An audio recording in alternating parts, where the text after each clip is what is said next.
Welcome back to the big board.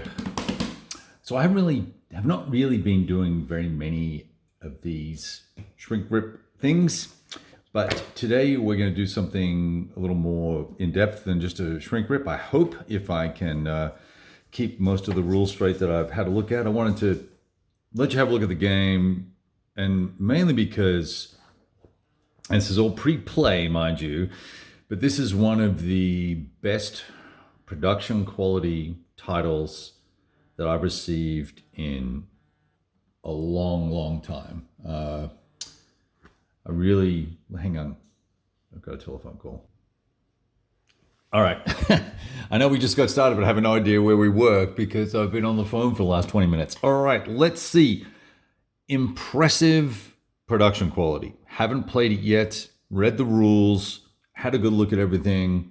I'm enthusiastic about this one, so let's just hope I don't let myself down by being overly optimistic. Let's do something different. Let's start with counters since they're right here. Nice large counters. I forget what size they are again. Does it say here? Yeah, 5/8 inch counters. There's basically 2.5 sheets of actual counters, then a couple of sheets of info counters. Lots of aircraft in this one. A variety of tank types, which actually matter, and we'll get to why that matters in a minute. Wreck markers. Damages to airfields, and then these concepts around movement, full movement, half movement, etc. Modifications to morale. All right, so there are the counters. Now the map, check this out. Let me grab the other map because there's two of them. Let me just hold this up so you can see. So 20, is it 20? Yeah, 20 by 32 or 34. Now I got to turn the back of the box over. Yeah, 32. 20 by 32 maps, basically, which create a 40 by 32 size space.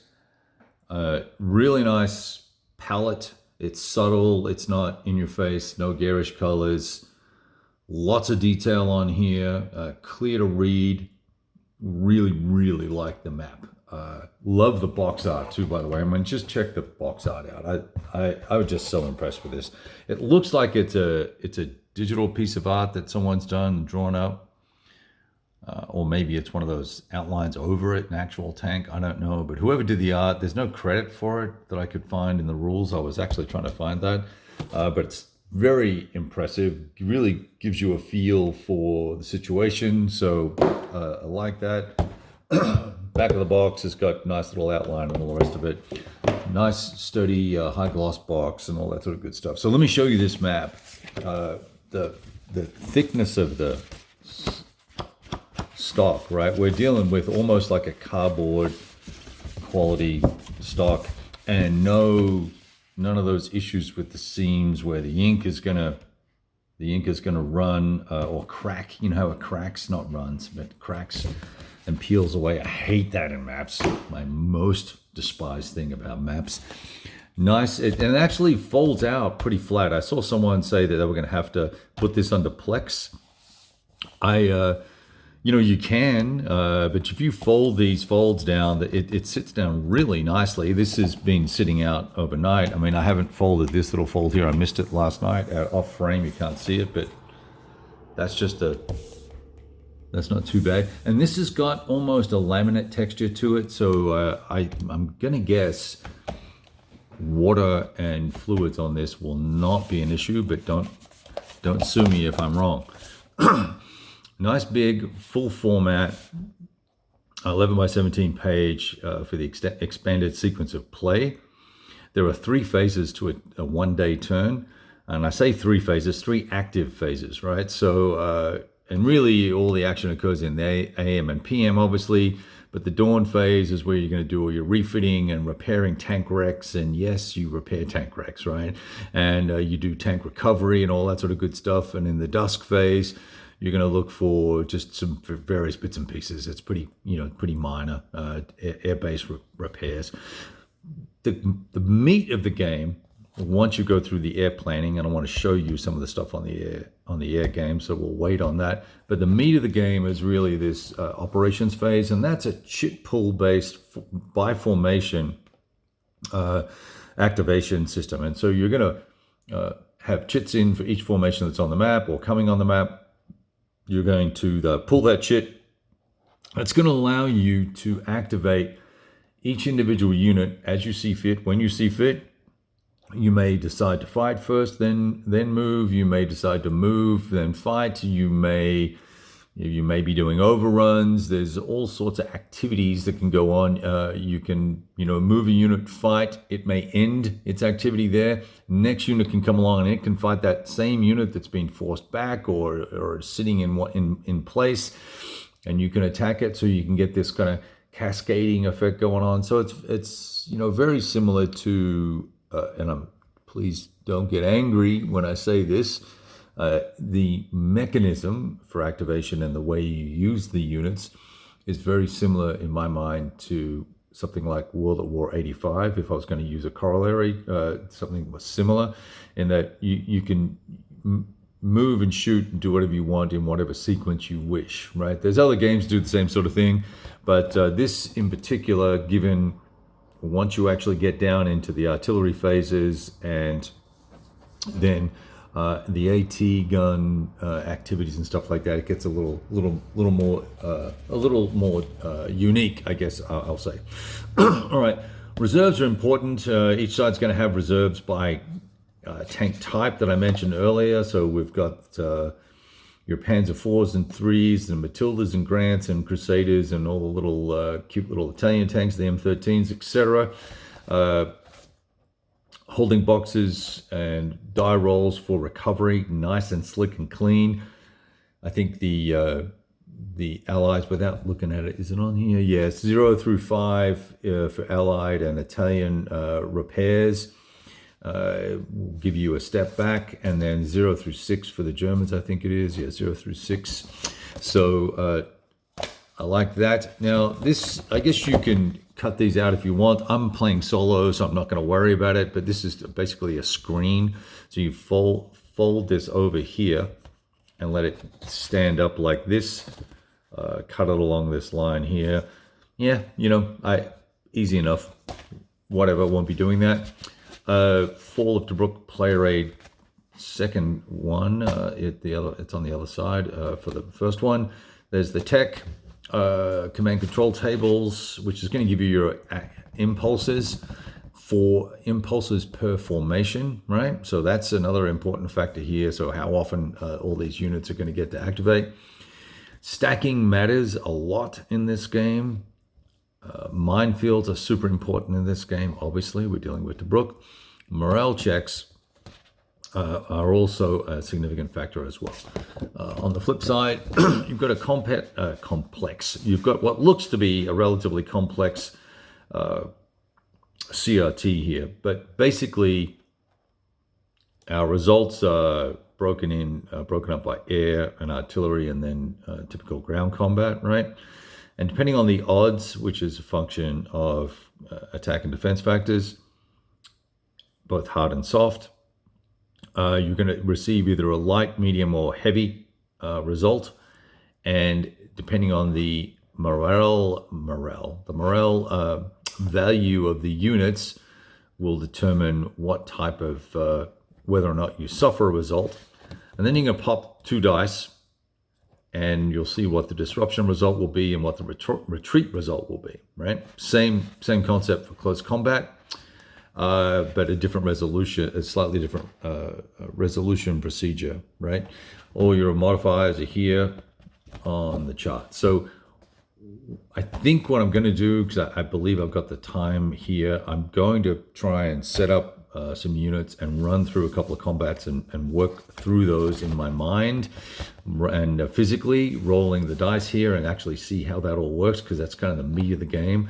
And we'll talk a little bit about, if I get to it, when we have a quick flip through the rule book, we'll talk about the attack procedure and combat procedures. Basic air tables, we won't. I don't think I'm going to be using those. I think I like what's going on in the advanced game, so we'll be putting those to one side. But the maps are split up into 4 air zones that will allow you to run fighter sweeps, provide combat support and escorts and strafing and all that sort of groovy stuff. Defensive patrols based out of the airfields in the zone. And you'll be able to attack each other's airfields and have little air battles and all that sort of good fun stuff. So one of those for each side. You'll need to keep track of your repairs and all that sort of good stuff as well. So I'm keen to see how this all plays out and how important a factor it is in the game. Some really nice setup charts here for both the 26th and 27th for the Allies, and then the Axis have a 27th setup. And I think here it is here, a 26th setup.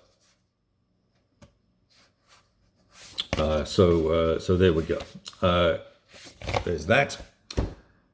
What else is here? Oh, yeah, this is really cool too. All of the order of battles are laid out, so each individual counter, and it's big enough to put the counters on as well, are situated here. So nice for you to keep track of where everything is. I kind of like that. So there's 4 of those, or 5 of them, I think. It looks like there's 5 here. Yep, 5. And another sequence of play. So yes, two of everything for the stuff that's used for gameplay. So I thought that was quite nifty. And then what have I got here? What is this? Looks like we can also cut this out as well. Allied reinforcement and withdrawals table. So there's that as well. Yep, so there we go. All right, so I'm going to put these all to one side because I'm not going to be using them when I do this little sort of mini play. I may mess around with the air, so I'm going to put that all to one side. I gave you a quick look at the counters, I think, didn't I? Yep. So rulebook, it's only 20 pages, I believe, of rules. Sorry, 22, if we don't include the setting up. So once again, the same artwork on the front. Full color.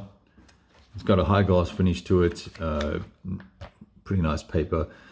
So as I mentioned to you, so this air planning phase, that's why I have that little screen. As you set up what you're going to do in each area, whether you're going to have how many strafing and bombing runs and close air CAS support stuff and escorts and things like that, and then you'll do your ops phase and your artillery impulses and all that sort of good stuff.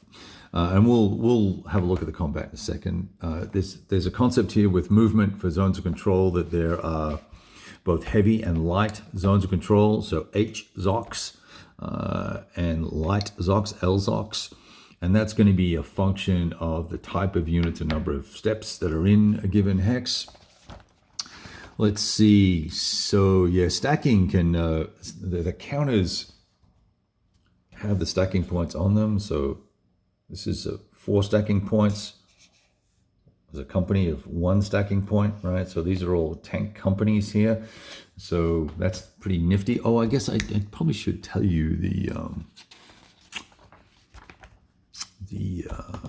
where is it?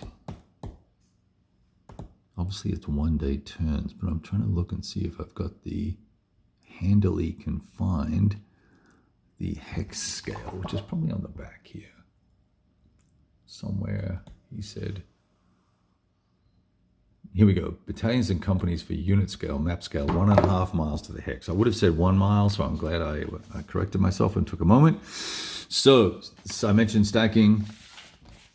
There's penalties for overstacking. There's penalties for being if you are caught at the max stacking rate and suffer a result, bad things happen to you. So don't have that happen to you.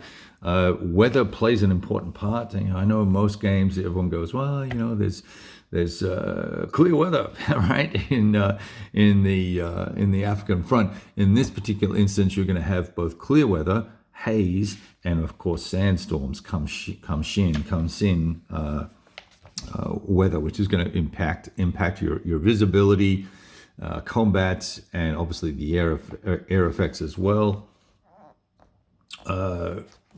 You can, as I mentioned to you earlier on, you can refit destroyed tanks.